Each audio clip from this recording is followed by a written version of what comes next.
Hey, we're back with Half-Life. Woohoo! You guys ready for a 14-year-long Yay! cliffhanger? Yay! This isn't Portal 2, you lied to me. I didn't say. Well, you're in charge of recording Portal, so that joke doesn't make sense.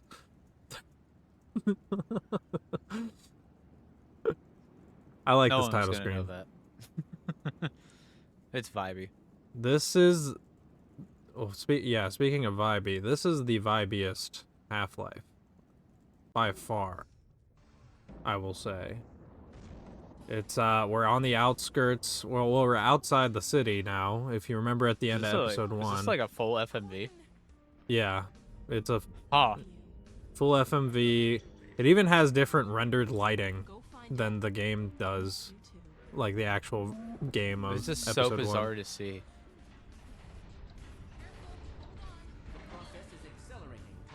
There's not a single frame of Gordon Freeman on the screen either. As it should be? I mean, but it wasn't from his perspective. Like, this FMV is not from his perspective. But, yeah. Either way, this is my favorite Half-Life game, I'm going to come out and say right off the bat. I think I've said that in, like, every previous playthrough we've done.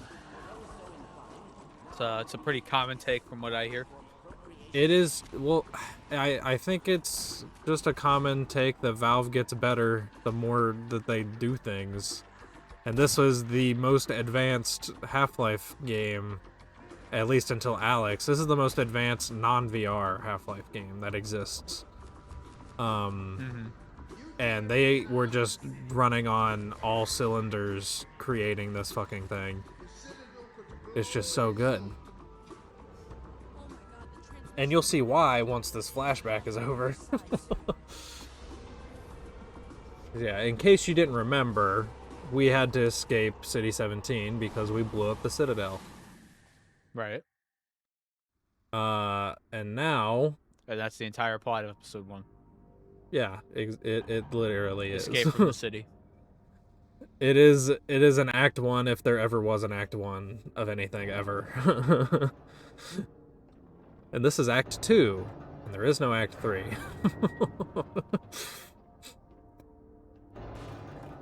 And now the game suddenly looks so much better because it has a full FPS.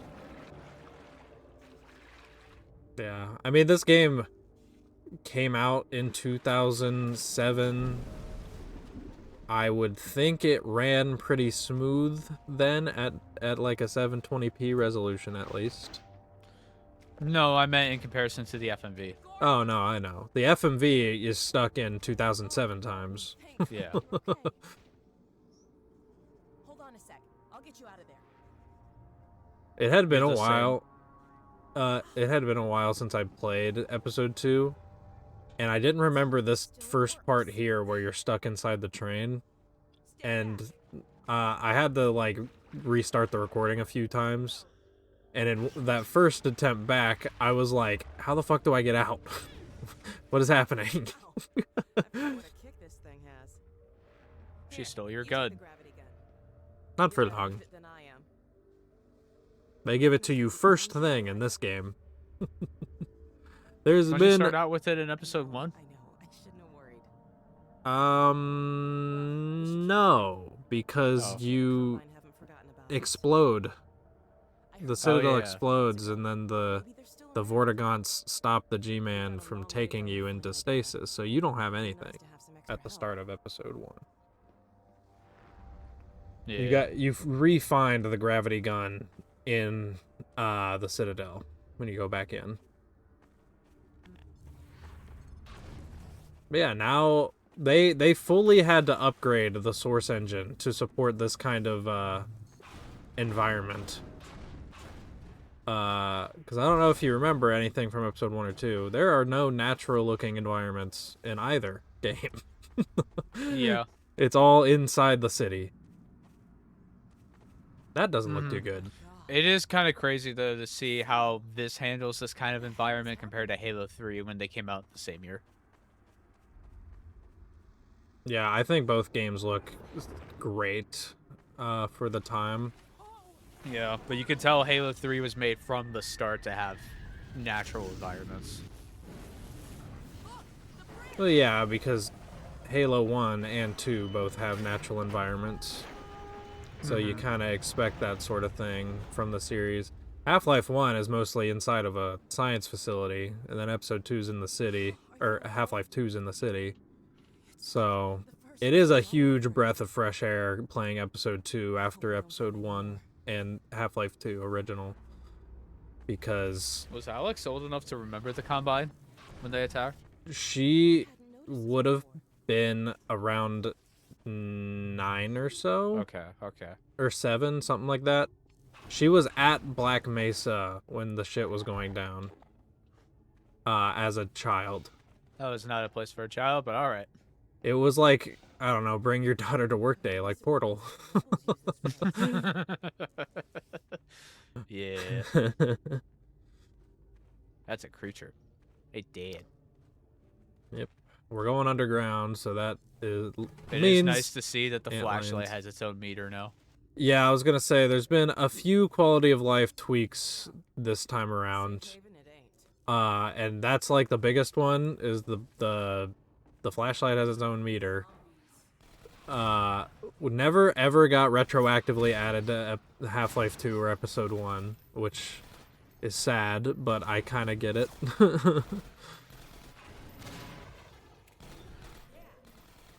And of course we got Guys, remember Alex with us Ravenholm? again.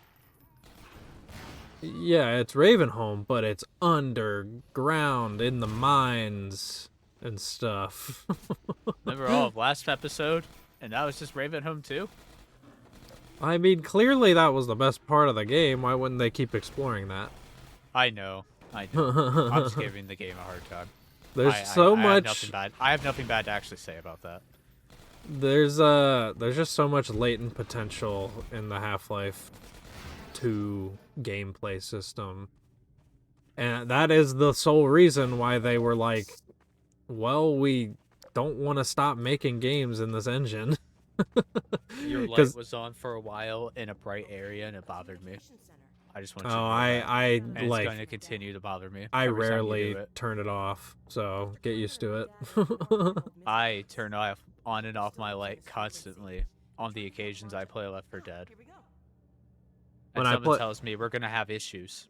When I play Half-Life 1, I only turn off the flashlight when I notice it and it annoys me because the flashlight in that game sucks. Let me see if I It annoys me.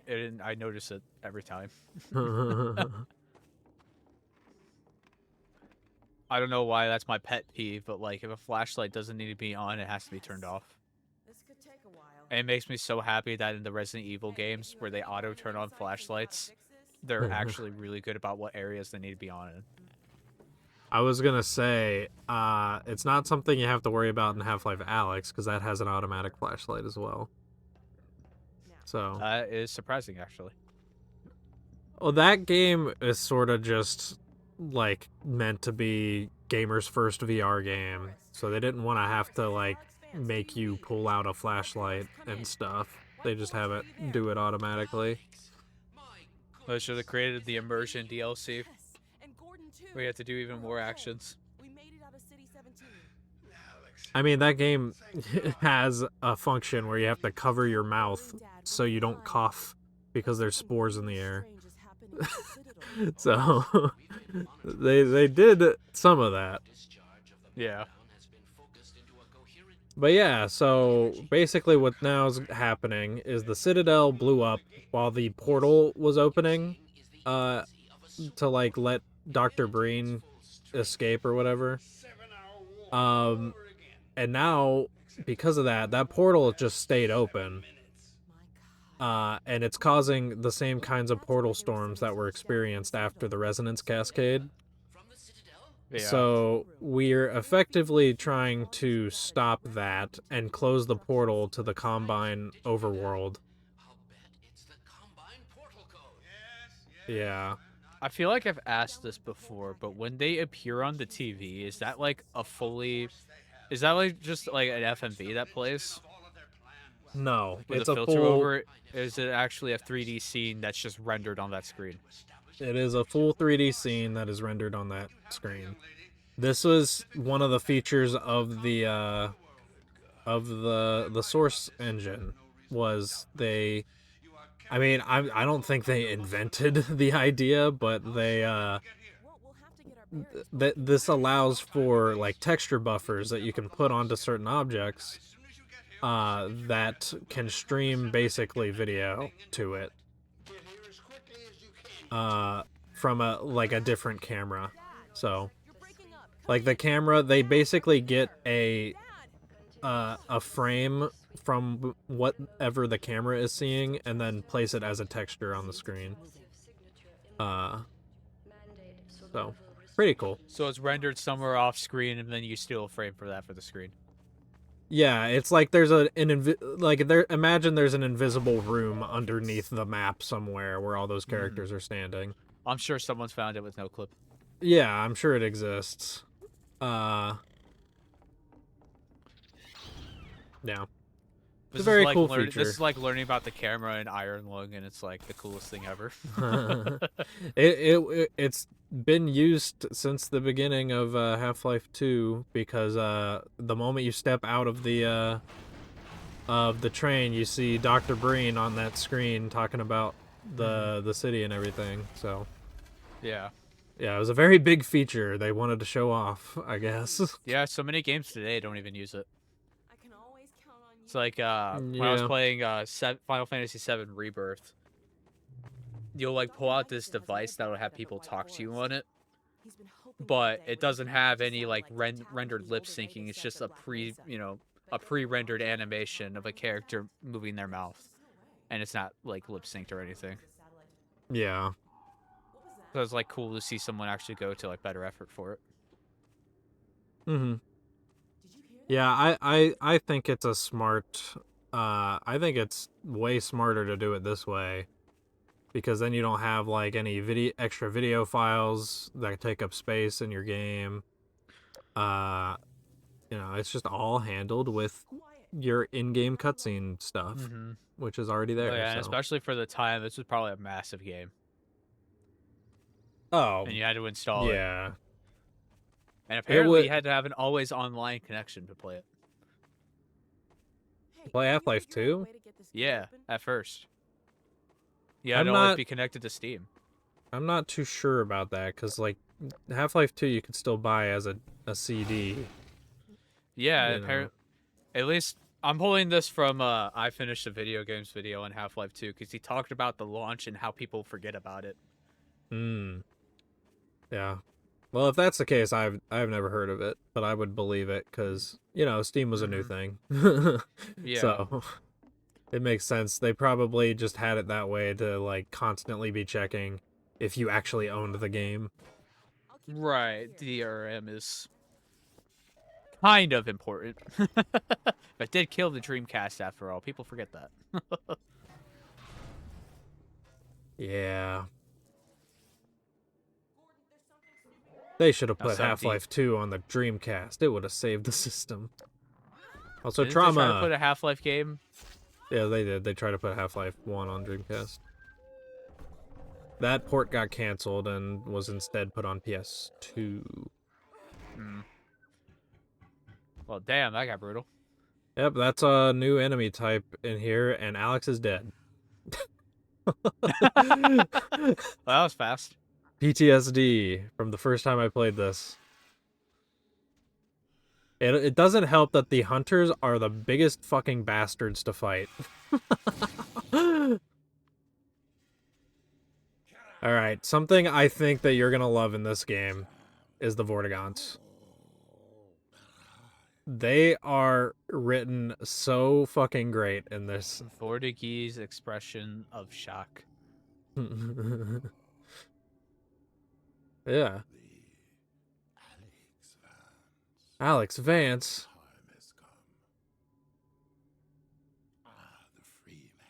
Yeah, just pay attention to what all these Vortigaunts are saying this time around. I will 'cause, try. If I go silent when the Vortigaunts are talking, that's why. And I apologize in advance. I have not played this game. They are goated as fuck, and we love them. This was, you know, at the same time as Portal, so a little bit more humor was injected into this game. Just a little bit more for Half-Life. It still fits with Half-Life. Because, like, Half-Life 1's kind of already a funny game. Just Half-Life 1 is a very funny game. yeah. Half-Life 2 has some moments in there, but Episode 2 kind of brings it back in a very nice way. And it's through these Vortigons. It's just great. Because you get one that is like your companion through a full chapter later on. Yeah. They have fun writing their dialogue, I can tell. Mm-hmm. It's very easy. They're quite literally just overly verbose.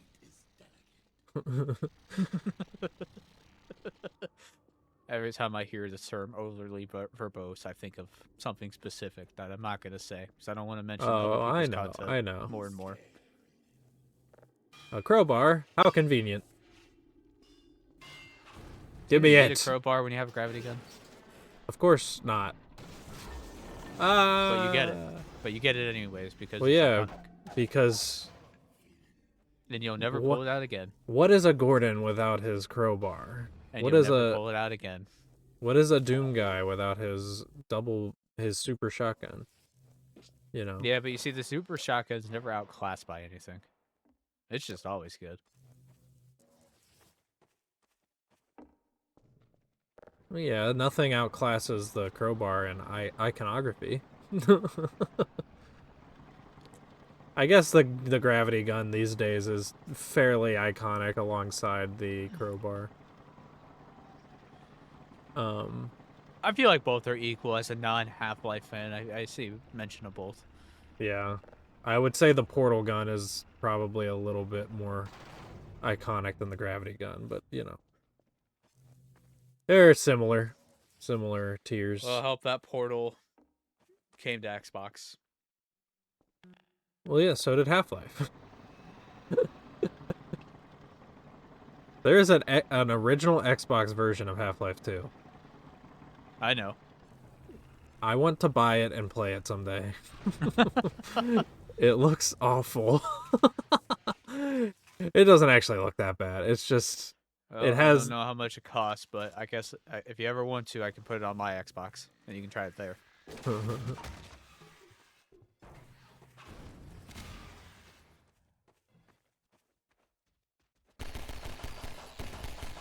Yeah, screw that thing.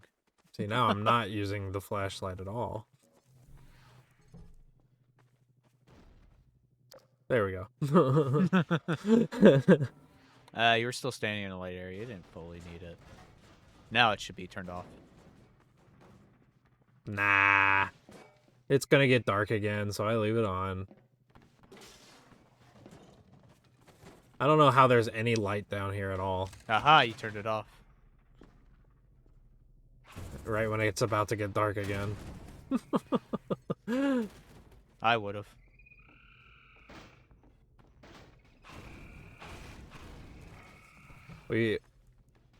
So the first part of this game is obviously taking place in the mines, but there's very clearly a big antlion nest here. And I thought this was the coolest thing, getting to see like how the antlions colonize underground and stuff. You know, mileage may vary on that, but you can stomp on their babies and get health. That's a little dark.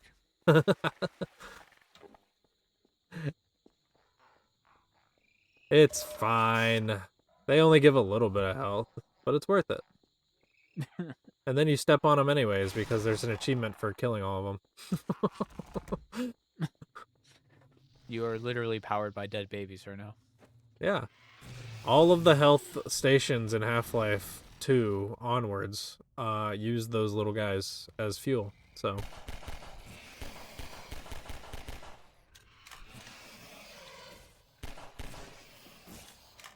Right, so I had a little more trouble with these guys than I normally do. Is there effectively replacements for the bull squids? Because they kind of shoot at you the same. Yeah. They have a weak spot. If you shoot them in their like torso, basically, it'll do a significantly more damage. But their head is blocking the way most of the time because they're looking at you, and their head is huge. Borderlands enemy design. Yeah, whatever that means. Oh, damn it! I picked Someone up forgot to turn off auto weapon equip, apparently. Nah, that's just how it always is. Yeah, and you forgot. Yeah, but I didn't see the shotgun that my character walked over. I was staring at the explodey thing that I wanted to pick up with the gravity gun.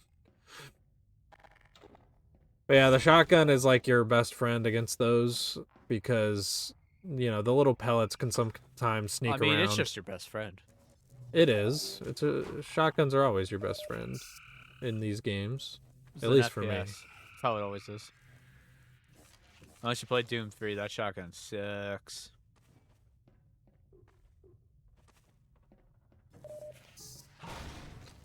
Even if a shotgun sucks, I'll still use it. Because shotgun. And Doom 3, yes you will, 'cause ammo sucks in that game too. I'm somewhat thankful I haven't played that yet, though I really want to. I highly doubt we'll ever get to it on the channel. If we do, I'll be the one recording it because it's a Half-Life like. Yeah, all yours. You handle those. Unless it's Call of Duty.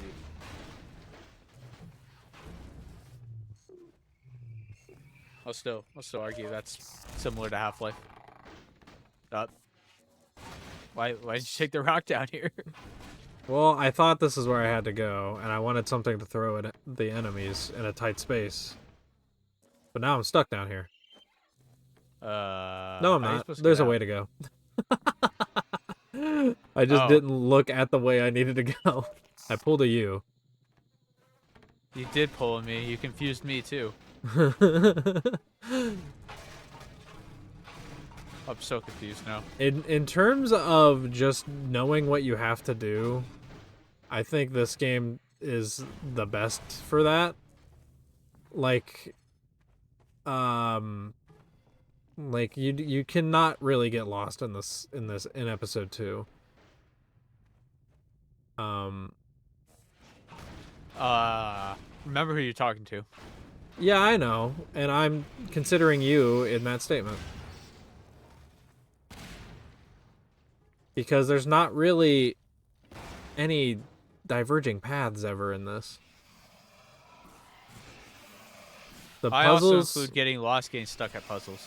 But yeah, I was gonna say the puzzles aren't very complicated in this either. Remember who you're talking to.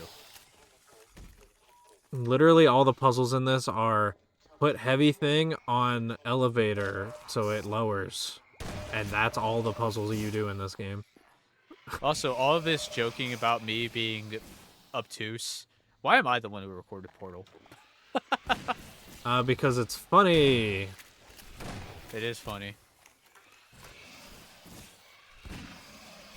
I'll give you that. Well,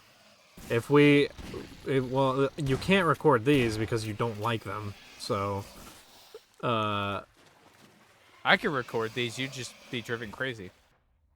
yeah, and that would also be funny.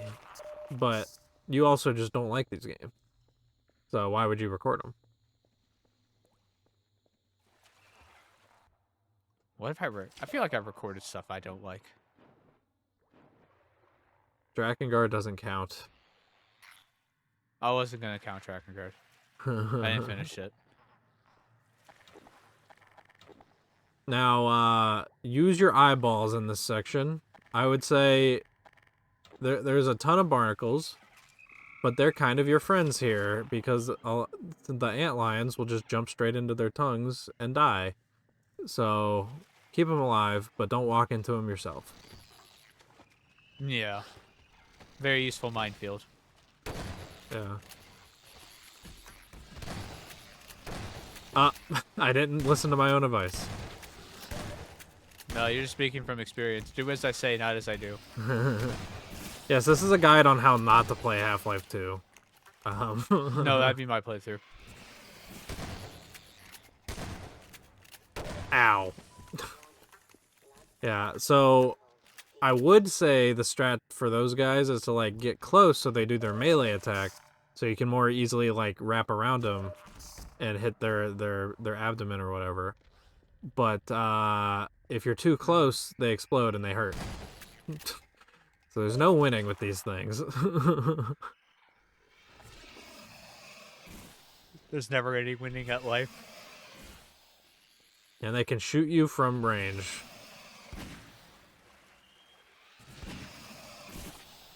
And they also spit acid at your balls. Why does it have to be the balls? I don't know. I'm just trying to make them worse for no reason. That's their favorite little snack. Boom. That was satisfying. So, what are you thinking of the game so far? I know we haven't gone anywhere, but the part's almost over. All I'm seeing is just more Half-Life. I'm not really noticing anything particularly different other than like some new enemy types, but it's still Half-Life, you know. Like if I saw any of this in Half-Life 2, I wouldn't bat an eye, but I also don't really know the game as well. Well, this is Half-Life 2. Shut up. Shut up. Oh. Hello. I love that so much. He's just like, scripted? oh, he's coming. He's coming. I have scripted? no clue, genuinely no clue if that's scripted or not. I hope it's not, because that's hilarious. He does kind of like lead you. Why, hello, sir. Goodbye, sir. He does kind of like lead you into a room of guys, so maybe. I'd rather not know. Yeah. Valve is definitely the kind of people that would script. Oh, they that would sort of totally thing. do it. Ah. This really is a how not to play Half-Life 2 video. It's working, but is it?